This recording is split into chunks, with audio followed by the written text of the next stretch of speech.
Hello everyone, welcome to my channel English with Ritu. இன்னைக்கு வந்து நம்ம டே 6 கிளாஸில் இருக்கோங்க. 5 நாள் நல்லா சக்ஸஸ்ஃபுல்லாக எப்படி 2 வார்த்தை பேசுறதுன்னு சொல்லி கற்று பழகியிருப்பீங்க. பழகினது இல்லாமல் பேசவும் ஆரம்பிச்சிருப்பீங்க 2 வார்த்தை. இன்னைக்கு 3வது வார்த்தை எடுத்து வைக்கிறதுக்கான ஒரு டைம் வந்துருச்சு.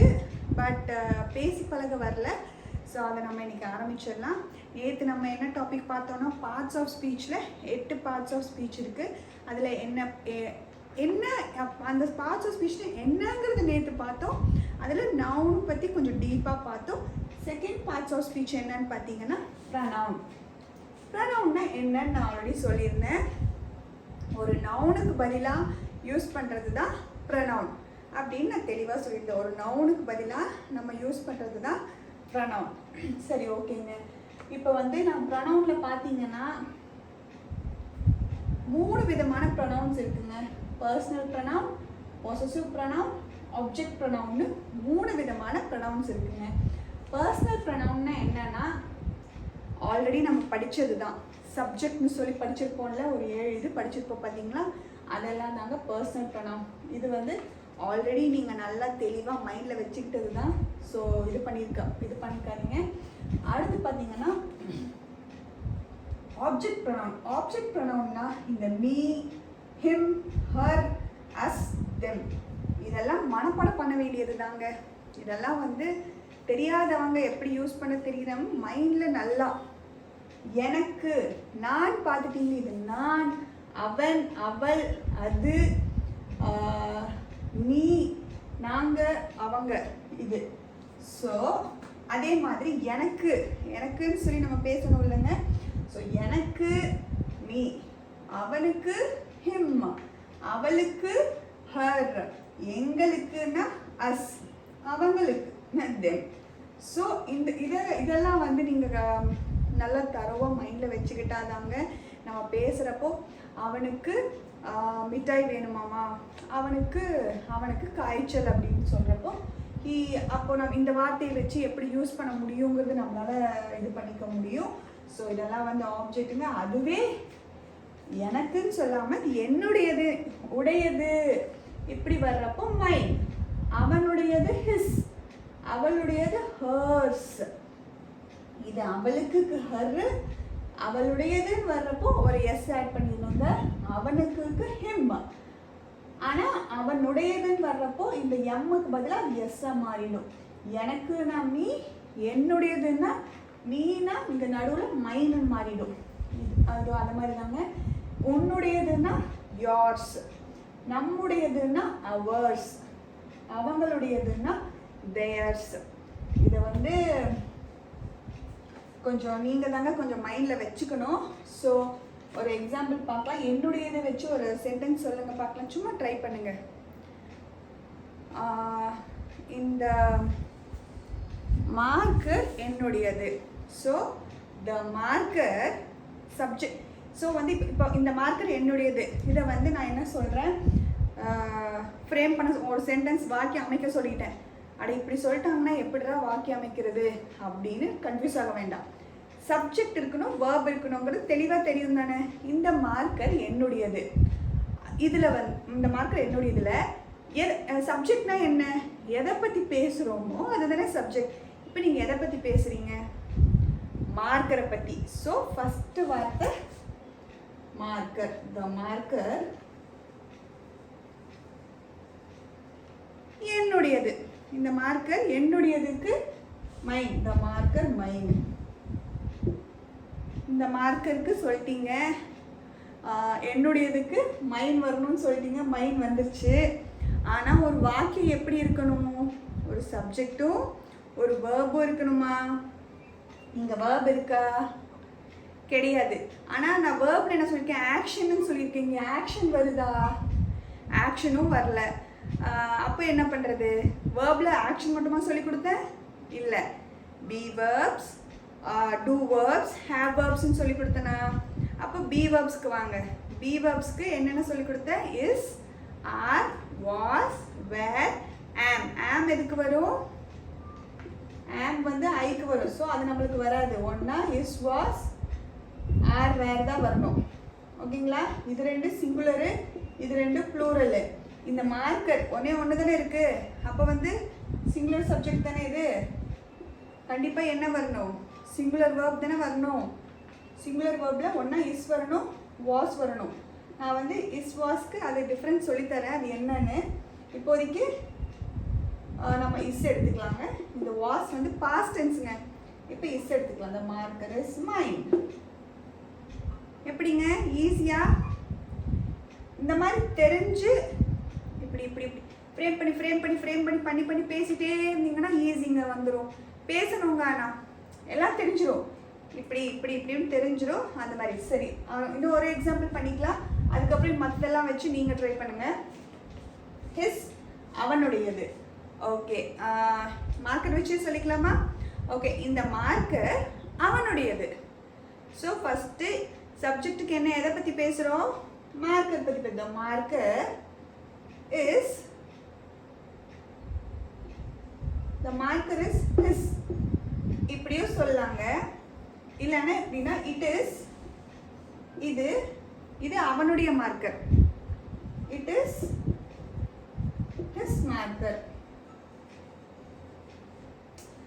அவனோட மார்க்கர், அவனுடைய மார்க்கர் தானே. ஸோ his மார்க்கர்னு இப்படி எடுத்துக்கிட்டிங்கன்னா இட் இஸ் his மார்க்கர். இல்லை the marker is his. the marker is his. அப்படியும் கரெக்டுங்க. இது நம்ம இப்படி பேசுகிறப்போ, நம்ம இப்படி இந்த மாதிரி பண்ணுறப்போ நம்ம இப்படி சொல்கிறோம். ஆனால் மோஸ்ட்டாக இப்படி பேசுவாங்க. அந்த மார்க்கர் இஸ் ஹிஸ்ஸுங்கிறதும் தப்பு இல்லைங்க, அதுவும் கரெக்டான யூசேஜ் தான். நீங்கள் இப்படியே பேசி பழகுங்க, ஒன்றும் தப்பு இல்லைங்க. ஆனால் மோஸ்ட்டாக நம்ம இப்படி பேசிடுவோம். ஓகேங்களா? இதுவே இது வந்து இது அவனுடைய மார்க்கர். இதுன்னு தானே நம்ம ஃபஸ்ட் சொல்லிட்டோம். இது சப்ஜெக்ட் இதுன்னா அப்போ இது கண்டிப்பாக இப்படி தாங்க வரும். இது அவனுடைய மார்க்கர்னு சொல்கிறப்போ சப்ஜெக்ட் இட்டு வரும். மார்க்கர் அவனுடையது அப்படின்னு சொன்னீங்கன்னா த மார்க்கர் இஸ் ஹிஸ் அப்படி சொன்னாலும் தப்பு இல்லைங்க, கரெக்டான யூசேஜ் தாங்க இதுவும்.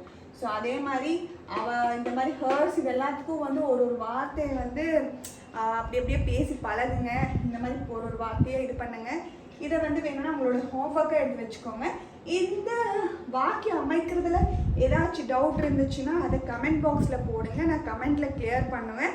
என்னால் அங்கே எக்ஸ்பிளைன் பண்ண முடியலன்னா கண்டிப்பாக ஒரு ஷார்ட்ஸாக போட்டு உங்கள் நேமை டேக் பண்ணி விட்டுறேங்க, போய் கிளியர் ஆகிக்கோங்க. அதையும் இது டவுட் இருந்துச்சுன்னா என்னோட ஆன்லைன் கிளாஸ் ஜாயின் பண்ணுங்கள். ஸோ வந்து இந்த மாதிரி வர்றப்போ இது இந்த மாதிரி எனக்கு அப்படின்னா இதுதான் இந்த வார்த்தையெல்லாம் கண்டிப்பாக மைண்டில் வச்சுதாங்க ஆகணும். இதுக்கு வேறு வழியே இல்லைங்க. கண்டிப்பாக மைண்டில் இதெல்லாம் மெமரைஸ் பண்ணுற வார்த்தைங்க. ஸோ ப்ரனவுன் வந்து புரிஞ்சிருக்கும்னு நினைக்கிறேன். ஸோ இன்னும் ப்ரனவுன் எதுக்காக இந்த ப்ரனவுனை கொண்டு வந்தாங்கன்னு மட்டும் ஒரு ஒரு ஒரு ஒரு மெயின் ஒரு ரீசனுக்காக இப்படி நம்ம பண்ணலாம். இந்த மார்க்கர் ஏன் மெயினாக எதுக்கு கொண்டு வந்தாங்க? அதை இந்த மார்க்கர் இஸ் அவனுக்கு பேர் இல்லையா? த மார்க்கர் இஸ் ராகுல்னா த மார்க்கர் இஸ் ராகுல்ஸ்.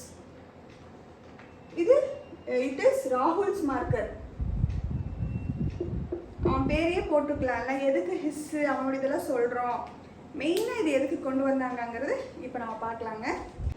இப்போது பார்த்தீங்கன்னா இந்தியன் கிரிக்கெட்டர் நேம் இந்த ஜடேஜா தெரியும் தானேங்க. இந்தியன் கிரிக்கெட்டர் ஜடேஜா எல்லாருக்கும் தெரியாதவங்க இருக்க மாட்டாங்க, எல்லாத்துக்கும் ஜடேஜா தெரியும்.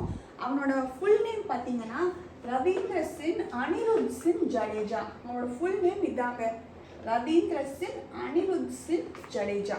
ஓகேங்களா? இப்போ வந்து உங்களுக்கு ஒரு ஸ்கூலில் வந்து உங்களுக்கு பிடிச்ச ஒரு கிரிக்கெட் பிளேயர் பற்றி ஒரு எஸ்ஸே எழுத சொல்கிறாங்கன்னு வச்சுக்கோங்களேன். ஸோ அப்போ வந்து உங்களுக்கு பிடிச்ச பிளேயர் ஜடேஜான்னு வச்சுக்கலாம். ஸோ அப்போ ஜடேஜான்னு வச்சுக்கிட்டு ஃபஸ்ட் நீங்கள் என்ன பண்ணுவீங்க?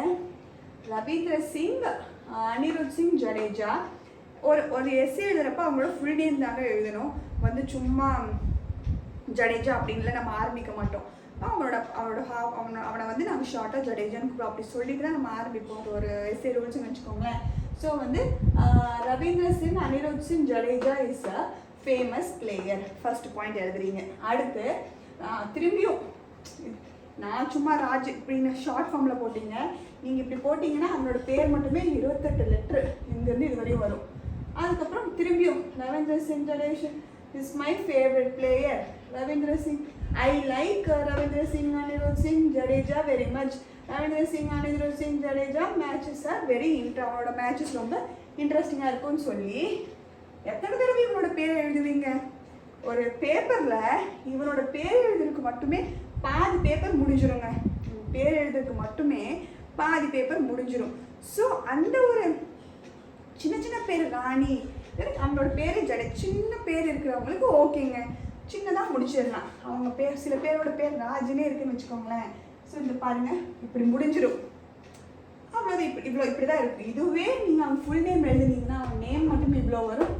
இந்த பேஜ் முடிஞ்சிடும். ஒரு லைன்லேயும் அவங்களோட பேர் எழுதுறதுக்குள்ளவே இதாக இருக்கும். இந்த ப்ராப்ளமை வந்து கொஞ்சம் நம்ம அதை கொஞ்சம் சிம்பிள் ஆக்கதான் என்ன இந்த ப்ரொனவுன்ஸுங்கிற அந்த கான்செப்டையே கொண்டு வந்திருக்காங்க.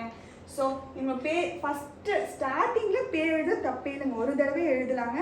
ஸோ அந்த இடத்துல நீங்கள் எழுதிடுவீங்க, பிரச்சனையே இல்லை.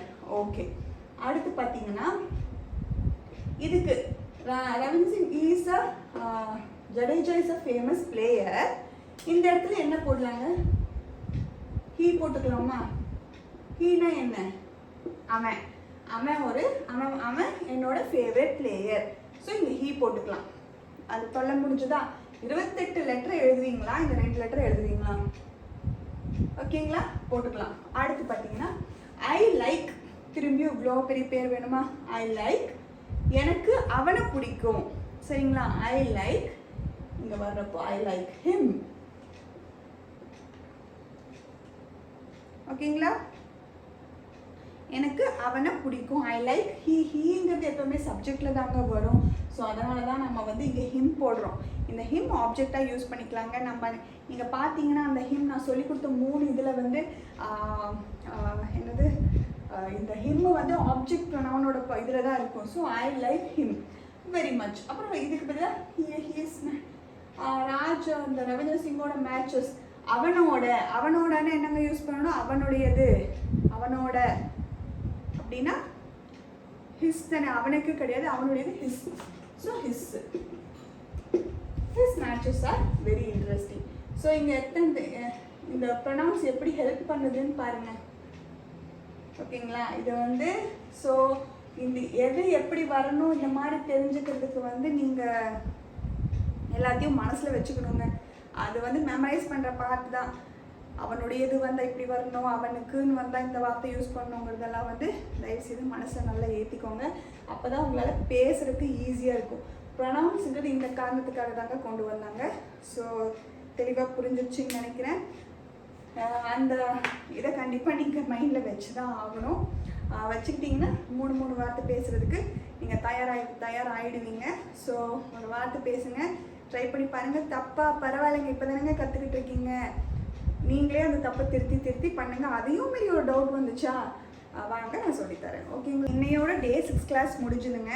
ஸோ நம்ம வந்து நாளைக்கு நான் கொடுத்த ஹோம்ஒர்க் எல்லாத்தையும் தயவுசெய்து ட்ரை பண்ணிட்டு வாங்க. ட்ரை பண்ணால் மட்டும்தான் நான் வந்து சொல்லிக் கொடுக்க மட்டும்தான் முடியும். நீங்கள் வார்த்தையை சேர்த்தி கூட்டி தப்பு பண்ணாலும் பரவாயில்ல, இது தப்பு, நீங்கள் தப்புன்னு தெரிஞ்சுட்டா தான் அது தப்பெல்லாம் திருத்தி பண்ணி எல்லாம் ட்ரை பண்ணி தான் அடுத்து நம்ம முன்னேற முடியும். தப்புனா இது பண்ணுங்கள், அதையும் ஒன்றும் புரியலையா டவுட் கேளுங்க, எல்லாம் பண்ணி தான் அடுத்து முன்னேற முடியும். ஆனால் பேசுறதை விட்டுறாதீங்க, 2 வார்த்தை இன்னும் பேசி பழகிட்டே இருங்க. ஸோ இந்த வீடியோ உங்களுக்கு பிடிச்சிருந்துச்சுன்னா சப்ஸ்கிரைப் பண்ணுங்கள், லைக் பண்ணுங்கள், அண்ட் உங்கள் ஃப்ரெண்ட்ஸ்க்கு யூஸ்ஃபுல்லாக இருந்துச்சுன்னா அதை ஷேர் பண்ணுங்கள். ஓகேங்க, பாய். டே 7 கிளாஸில் சந்திப்போம். பாய்.